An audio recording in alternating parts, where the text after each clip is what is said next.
Good morning, everyone who is joining us from the US. Good afternoon for those of you signing in from Europe, and a good evening to all of you in Asia. We're live in Copenhagen, and we have hundreds of participants just joining us and signing in right now. From both the Taklum and AVT here in Denmark, to the American Chamber of Commerce community who is signing in across Europe, to the HBR subscriber base globally. My name is Klaus Mosbeck. I am the club chair of the Taklum, and with me today behind the plexiglass, I have the executive director of AmCham in Denmark, Stephen Brucker. Thank you so much for joining us. So he's here on behalf of the AmCham chapters whose members are joining us from more than 20 countries across Europe. And he'll be handling all of the Q&A and all of your questions and comments later today. Stephen? Thank you, Klaus. Delighted to have the opportunity to join you in the studio today. Really exciting. In a sunny Copenhagen, I can tell you. A very special welcome to all my AmCham colleagues and their members from Europe and Eurasia. And on behalf of all my AmCham colleagues around, I want to thank you again, Klaus, for the Tata Club and the Harvard Business Review for this great partnership. It's really a great opportunity for us to share insight and ideas, so we really appreciate the opportunity. So I look forward to an insightful session with Thomas today. And we have our hand sanitizers ready. And we're in a corona-free environment, so you should all be safe behind your screens. HBR's mission is to improve the management practices in a changing world. And well, the world has certainly changed, and we hope with these series to provide you with the inspiration to lead your team and your company through the pandemic. Before we get started, I just have a few practical notes. So this live streaming session is best viewed either on your desktop or your laptop or your tablet computer. If you go full screen, you have to exit full screen in order to engage in the chat. First, we'll have the presentation by Thomas. It'll take about 25 minutes. And then we'll do a 15-minute Q&A, which is facilitated by Stephen. So feel free to already now start sharing both where you're from, but also your thoughts on the issues that you're currently dealing with. And we'll follow up in the Q&A session. The session will be recorded and uploaded to our website and our Vimeo channel, and it will be sent out to all of you after this session. So, and do feel free to share it with your network. Now for today's presentation. Thomas Wedell-Wedellsborg, or as our friends call him at HBR, Thomas W squared. He is a two-time author with Harvard Business Review and an expert on innovation and problem solving.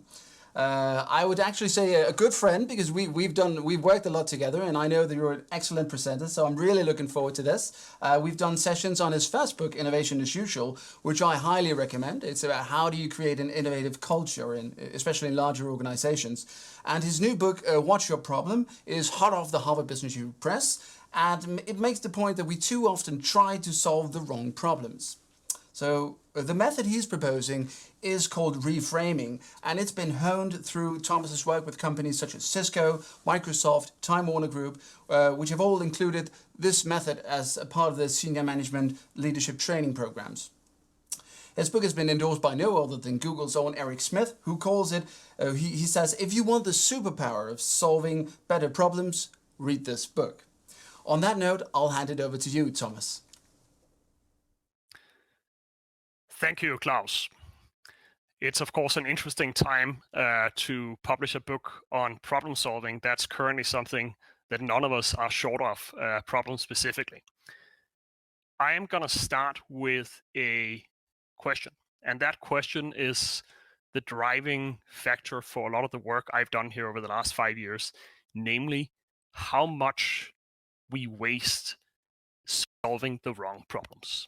The question of looking at your organizations, how much you spend on going in, investing time, money, resources on doing the wrong things.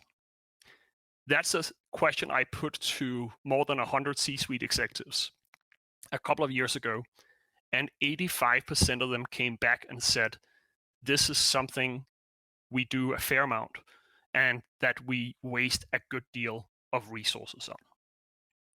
And part of the reason this happens is because there's really two parts to good problem solving. There's the part around the solutions, like solving problems, and we tend to be fairly good at that. But there's another equally important part, and that's the part where you consider whether the problem you're working on is the right problem to address. And that we are not always as good as my survey indicated. The solution that I propose, it's not my idea, it comes from, there's a long history behind it, is a concept called reframing the problem. And reframing is a skill. It is not a new idea. Reframing has actually been around for quite a while. If you look back in the history of this, you see people like Albert Einstein talk about it. You see Peter Drucker, lots of other people. Already back in the 60s and 70s, that's where we see some of the first research, empirical evidence surface for the fact that people who are good at reframing tend to do better in life and in problem solving as well. One of the first notable studies of this comes from the Hungarian psychologist Mikhail Csikszentmihalyi. Some of you will know him from his work on flow theory and on creativity and so on.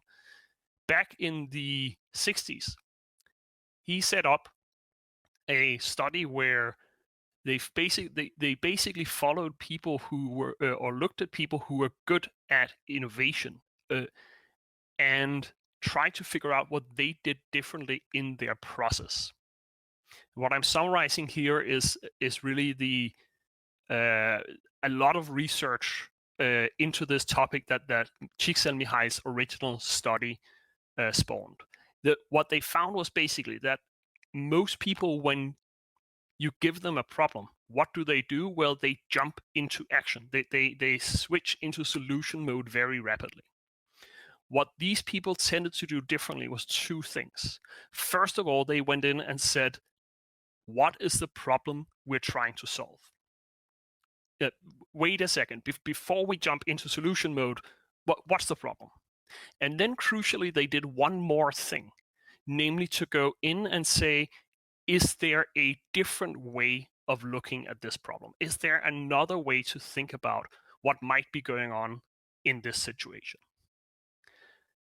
I like to illustrate the importance of that process and why it matters with a very simple example called the slow elevator problem. And the slow elevator problem is basically the idea that you imagine you are the owner of an office building and that the tenants in the building are complaining about an elevator. What you'll notice here in that scenario is that the problem, like problems in the real world, doesn't come to you neutrally. Somebody has already framed the problem for you and said the issue is that the elevator is slow.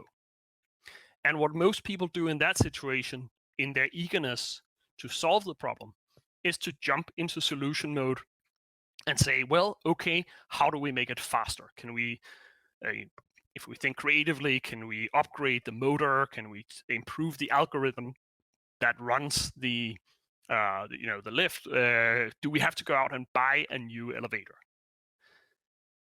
If you consider what reframing is, it is basically the process of saying, well, what's the problem? And then saying, is there a different way of thinking about what the problem is?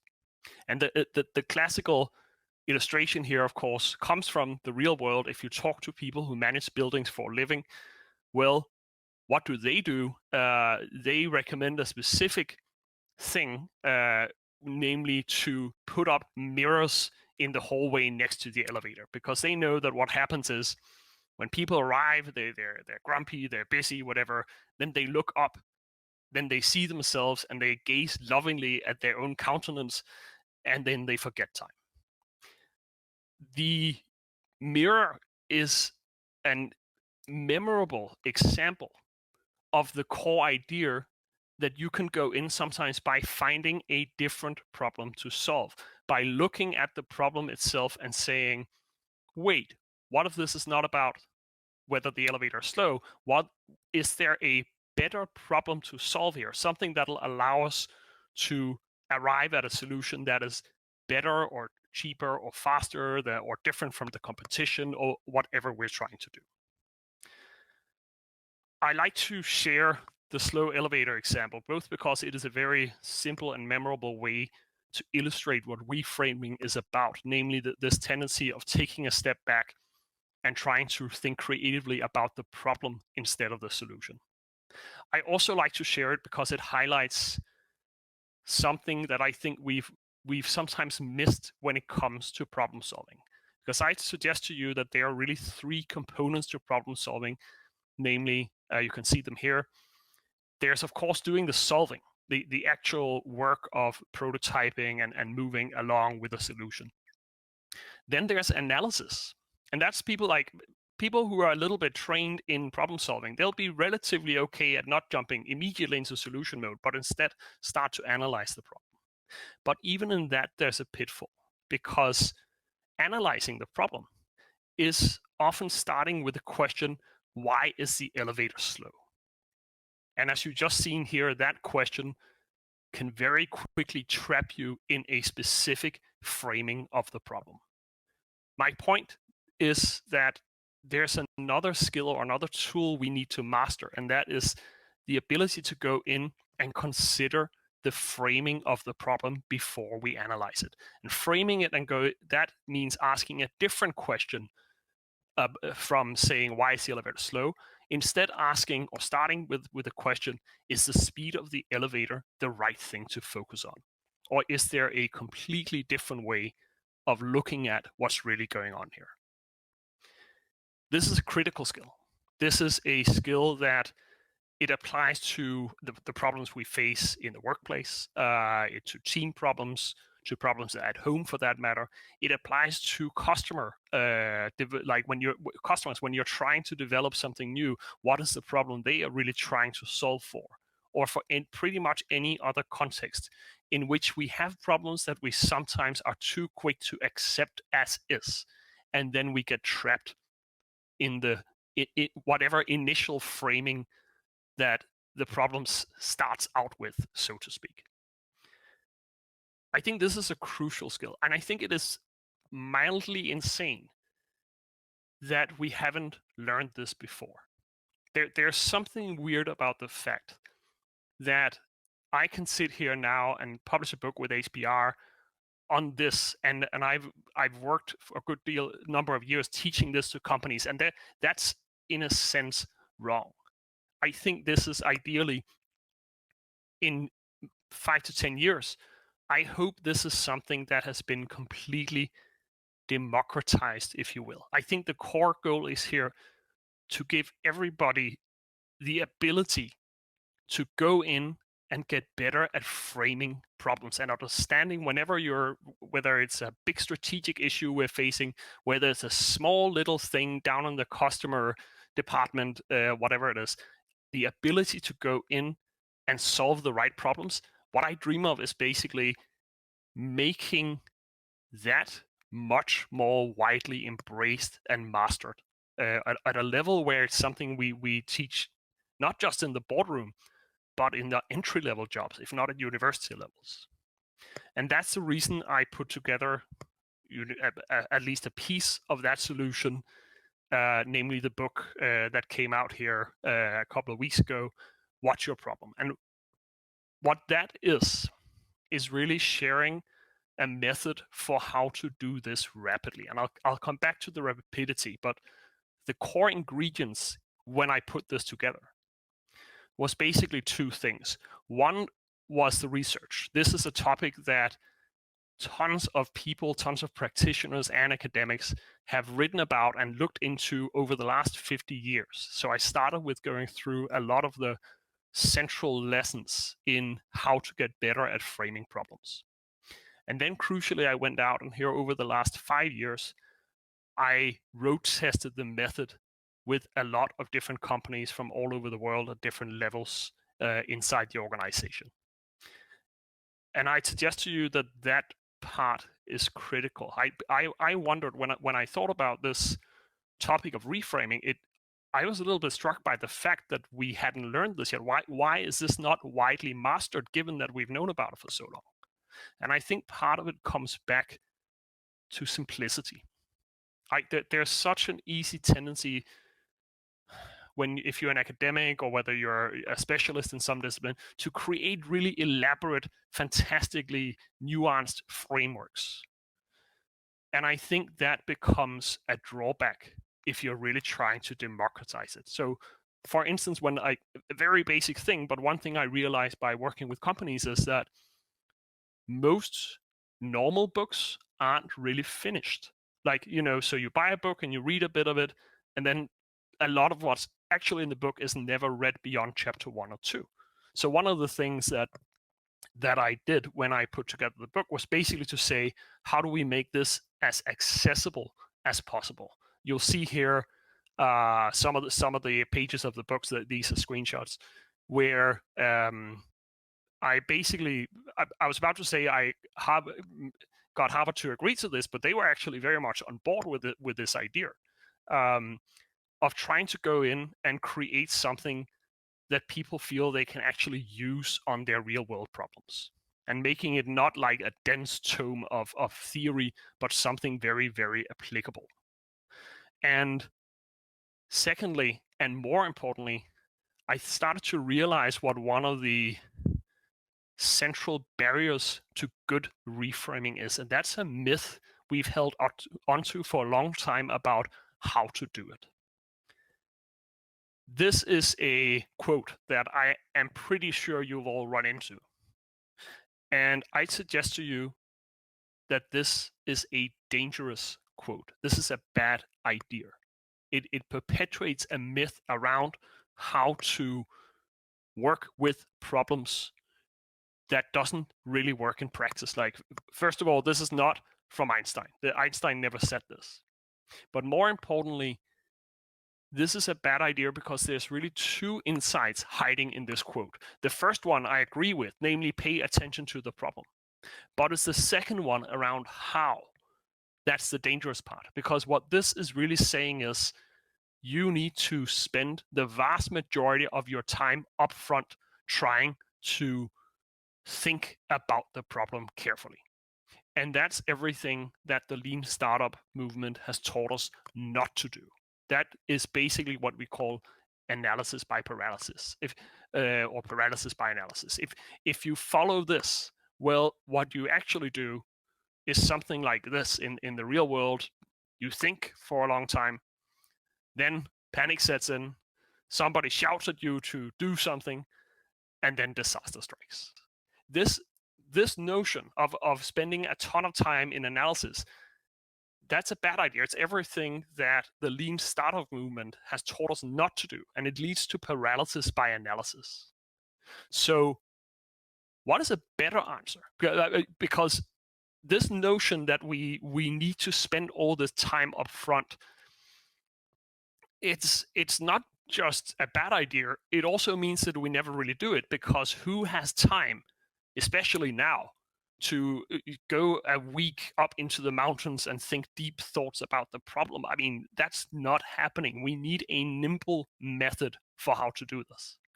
And so what I suggest to you is that the key to doing this is actually not to turn it into too much of a process with like 18 steps and what have we, but to recognize at heart that this is almost a different way of thinking. It is a process that is so nimble that you can apply it in almost any context. The simplest incarnation of it looks something like this. This is basically a 3-step approach. It consists basically of the idea that whenever you face a problem, whether a 5-minute discussion in a hallway or a 1-hour discussion in a meeting, whatever it is, you do 3 things. First, you just say, what's the problem? We frame it. And that's crucial, because if you don't surface what the problem to be solved is, well, people tend to fall in love with solutions, and they're kind of off to the races trying to do something.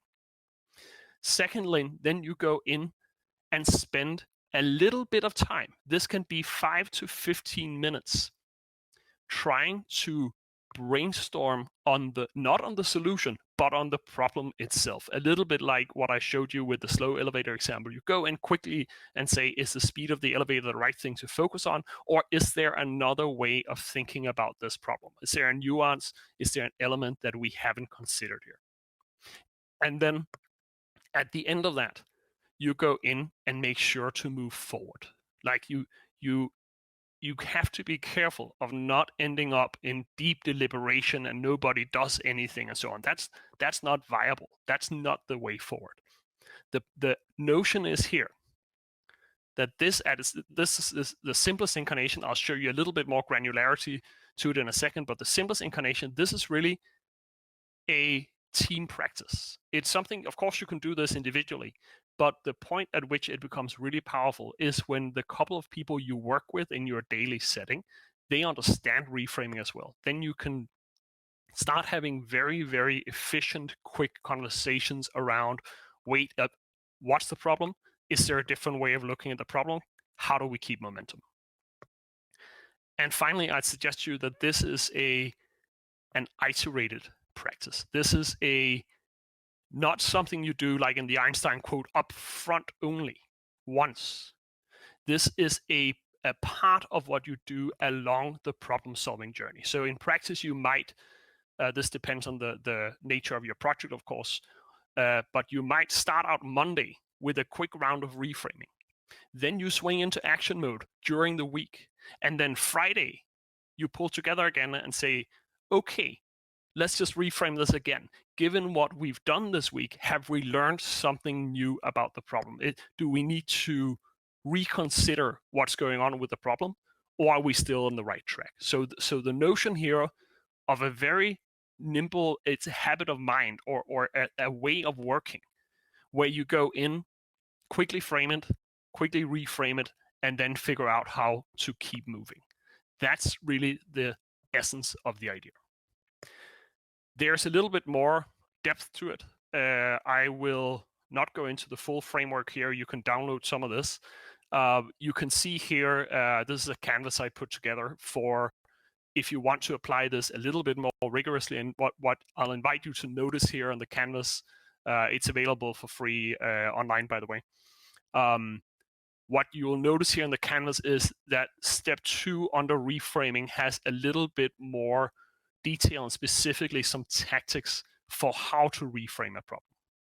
And that's really what you do when you're in that middle phase. You're trying to figure out what are there other ways of looking at the slow elevator than what we're looking at now.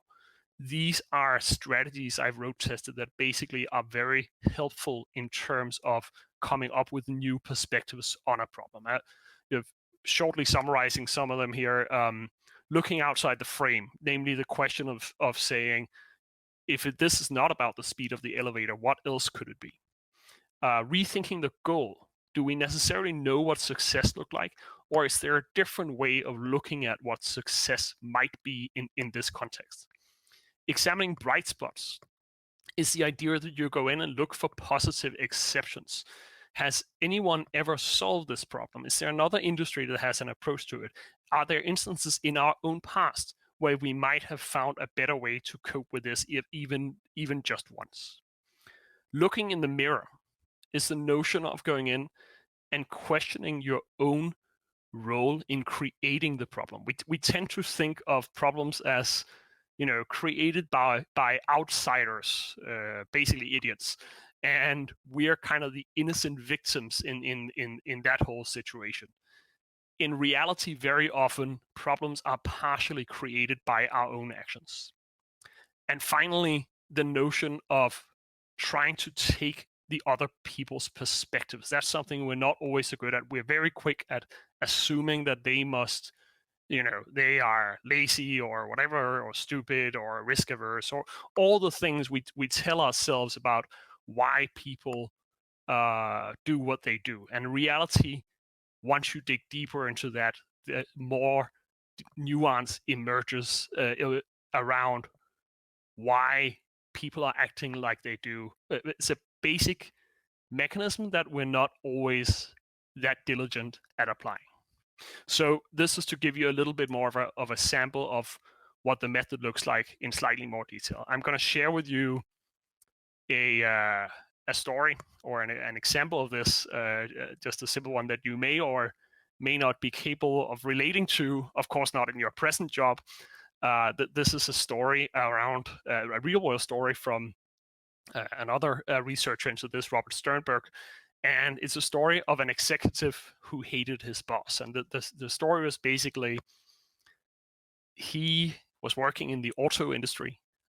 He had an amazing job, and he also had a boss that he really, really struggled to get along with. And at one point, he had enough. So he went in and said, okay, I'm now going to go to a headhunter.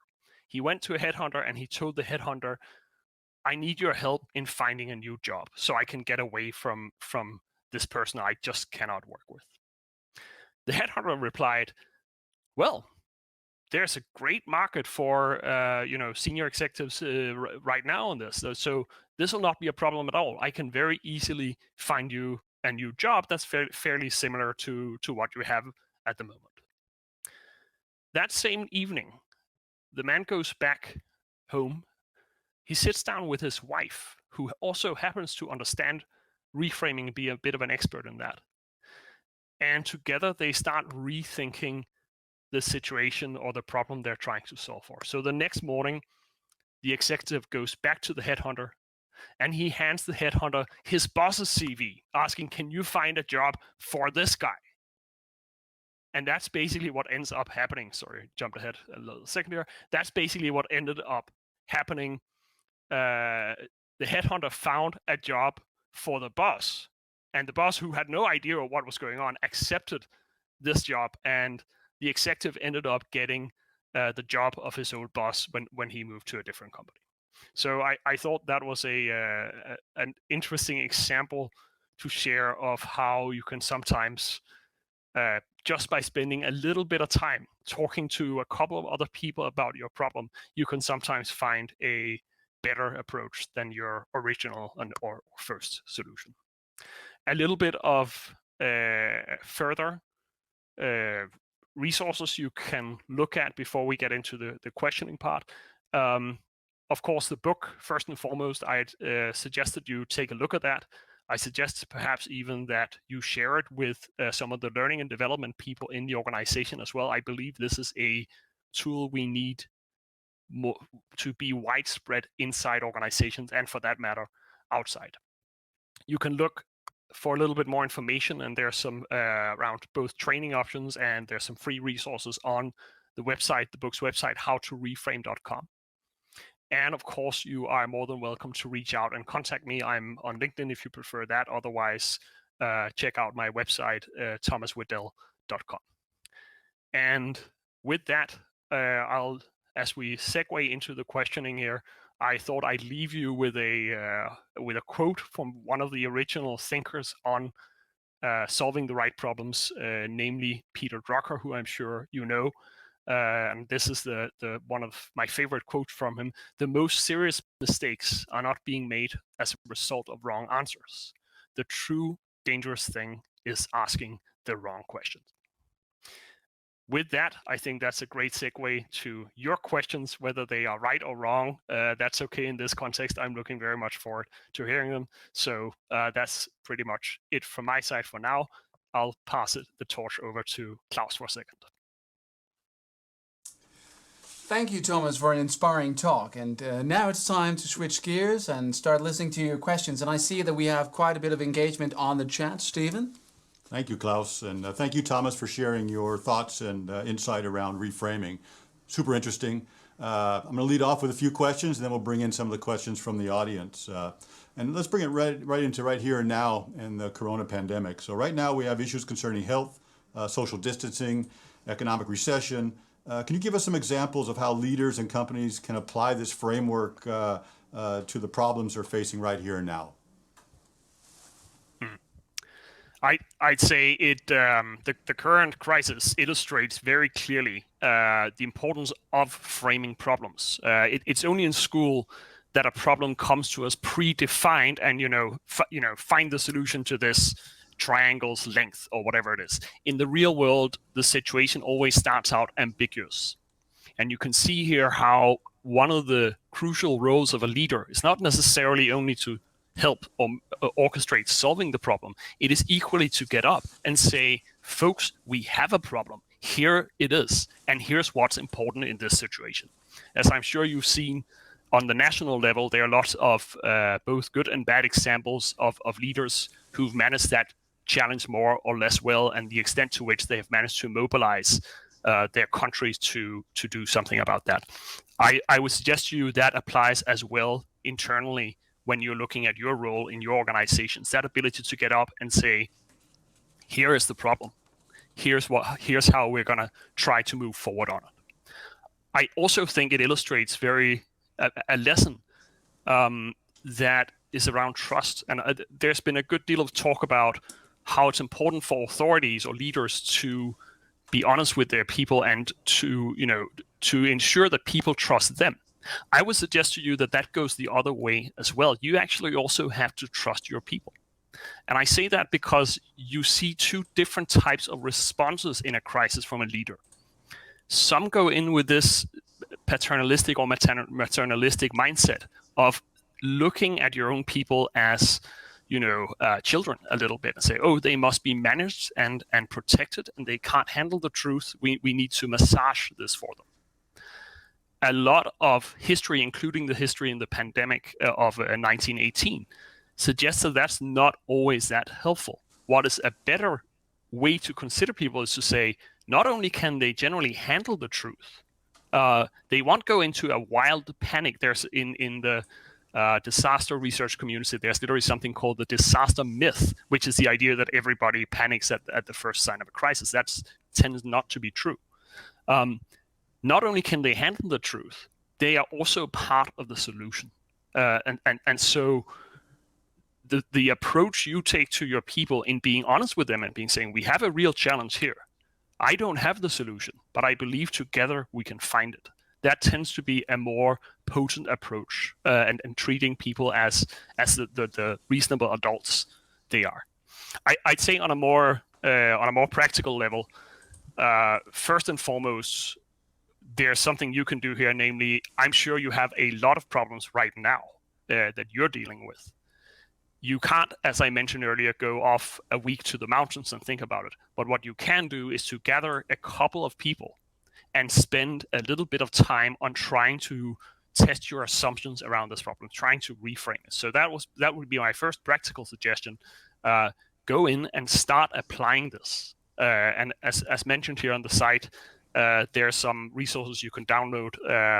One of them here, the canvas, that you can use to walk through this process a bit. On another level as well, I'd recommend to you not to go into a superhero mode and think that the solution to the many crises we're now facing is necessarily to try to solve it alone. Like, yes, we need creative thinking, we need strong problem-solving abilities at your level, at the top leadership level and so on. But we also need it further down in the organization. I received an email last week from a reader of the book who's in Vietnam. He was managing a factory there, and they had a problem around social distancing, that their workers didn't obey the social distancing rules. And he wrote to me how by going in and using reframing, they found a way to solve it that now created safer conditions in their factory. I share that example because it is important to remember that getting people as part of the solution also means equipping them a little bit with the ability to think differently about problems. This is not going to be solved only on the top leadership level. It is also going to be solved by people further down in the organization who are dealing with a river of everyday problems. If we can get many more of those right, then we start building the buffer and the resources we need to deal with some of the really big challenges that are out there. That was a little bit of a longer answer, so I'll pause here and kind of pass it back to you. Thank you, Thomas. Very insightful. Thanks for sharing that and bringing it right back to the here and now. I think that was a very helpful comments. We have one from the audience. I'd like to know your opinion on Lean A3, systematic problem solving method in relation to reframing. Thoughts on that, please? I'd say Lean A3 is one of many different frameworks out there that have previously tried to bring some of this thinking into place. I am a fan of most of those frameworks. I also think they have a fatal weakness, which is that they can very quickly become too complicated. If you think about why we haven't solved this, like why haven't we mastered reframing before? In part, it is because it has been trapped in specialist disciplines and frameworks. You can go in, you can learn this if you are trained in Six Sigma. You can learn this by becoming a designer. Design thinking has some tools around this. What I've been trying to get to is a point where you don't need to learn Six Sigma or become a designer in order to master reframing. The comparison for me is perhaps to negotiation. Negotiation used to be a specialist skill that you had to be a professional negotiator to do. Then the book Getting to Yes came out. And that basically showcased, first of all, this is something we all do. And secondly, here are some very simple tools that you can learn in order to get better at this in your everyday life, whatever context you're in. So that would probably be the short form answer to that. Excellent. Thank you, Thomas. Maybe we can also turn to, again, you've shared this method with a lot of companies and you gave some examples, but can you share a couple of stories about reframing has made a difference in the companies themselves? What I think is interesting with reframing is that it applies to a lot of different types of problems. So one of the most evident ones is, of course, around understanding customer problems.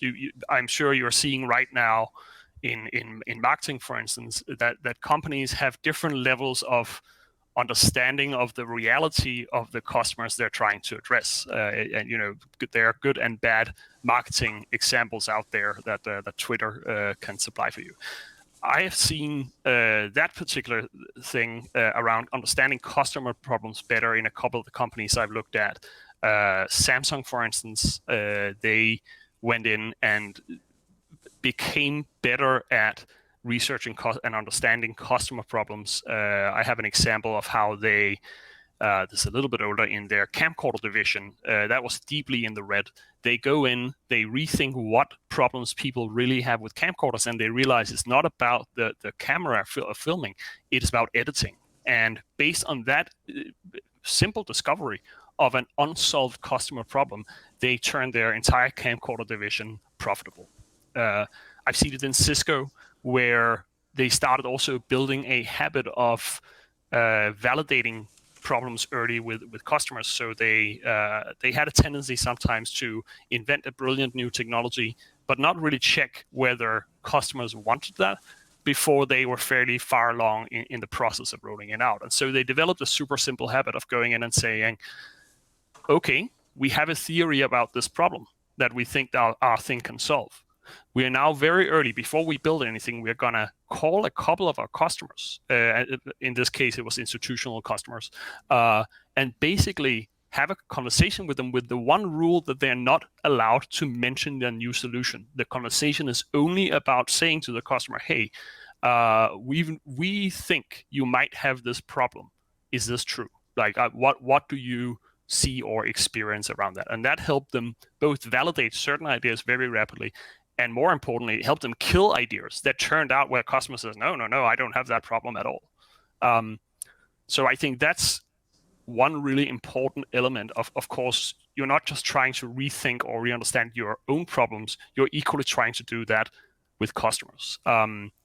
It applies internally too, I'd say. One example I mentioned in the book is around a company that's about to roll out an innovation training. And the company, they had the perception that, well, there's clearly no innovation happening, or not enough in our workforce. And that must be a skill set problem. So let's teach them the skills.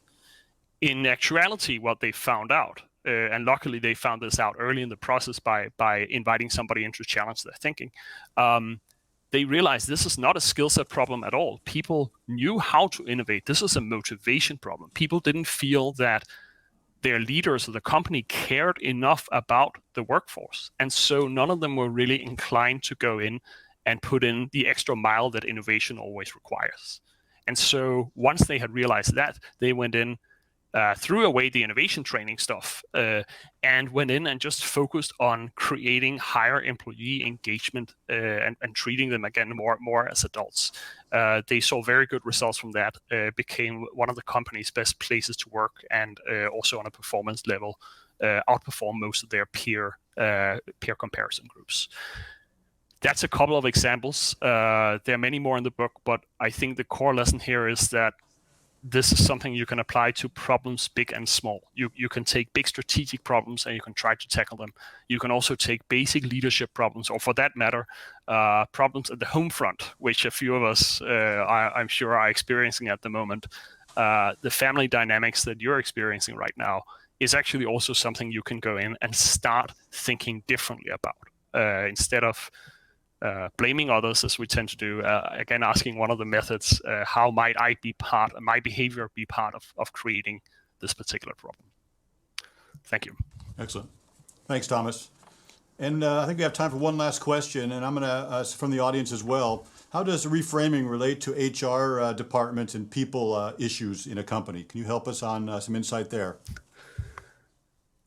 Very much so. I think it is it's one of the areas where you can really make a difference positively or negatively. In my own work with HR departments, I'd say it's kind of 50-50 whether they understand their own people. I feel that you sometimes see otherwise talented and good HR professionals who kind of fall in love with a solution, like mention your own framework or thing, without really taking the time to understand what would make a positive difference in the lives of their employees.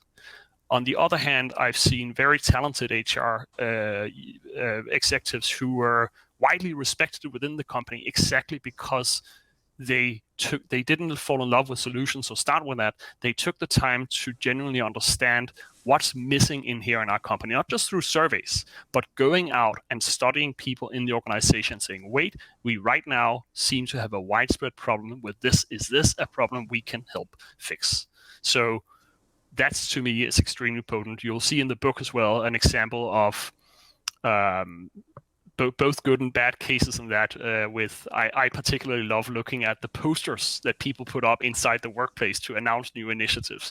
Those alone will very often tell you whether the team that came up with the initiative had any understanding of the reality of their own employees. HR is a place where this can make a crucial difference, not just in teaching this to people, but also applying it to your own profession. Excellent. Well, we're pretty much out of time, folks. So thank you again, Thomas. And I want to also wish you well on spreading reframing around the world. You have a big mission in front of you. So with that, let me hand the word back to you, Thomas, for some last reflections, please. Yeah, it's I'd say my overall takeaway here is this is a basic skill. This is it is a central thinking skill. It is something we can teach people fairly easily, and we know from 50 years of research it can create tremendous results when people get a little bit better at this. So let's get it right. It's difficult to predict the future. It's difficult to handle big strategic questions. But this particular thing, if we can equip people with a skill like this, and for that matter, skills like psychological safety in a team, lean startup practices, whatever you have, then I think we have a fighting chance. I'd invite you to go on and not just check out the book, check out the website as well. As mentioned, there's a couple of resources there you can download. And we'll also have, for those of you who might wish to share this, we are getting out some translated versions of the book as well. There's a Chinese, I believe, Russian, Korean, Danish edition coming out in the fall, Romanian, Ukraine, Brazil. So we're working on getting this out in various national languages as well. So I hope you'll try to apply this and ideally become part of getting this simple thing right. I think that's something we can do. So thanks a lot. Thank you, Thomas. And what was the URL, the address for your website where people they can download the sheets? It's howtoreframe.com. Thank you. So that concludes today's session. I urge you all to get a copy of this book. It's a great read and it's very interactive, and it's also great to share both with your family but also with your team members.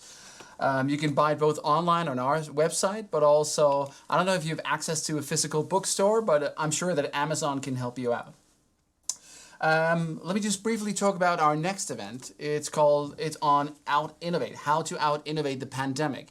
It's just been released a few weeks ago by Harvard Business Review Press, and the author is called Alex Lazaro, and it's about how companies who are on the frontiers, who aren't born in Silicon Valley, they have to compete in a different playing field. For example, there you don't raise unicorns, you raise camels, because camels can survive a drought. And he's going to talk about how we can out-innovate this drought that we're in. And that will be on May 5th, and you can register either with your local AmCham chapter or right here on the website.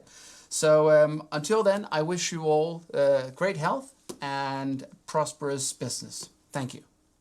Thank you.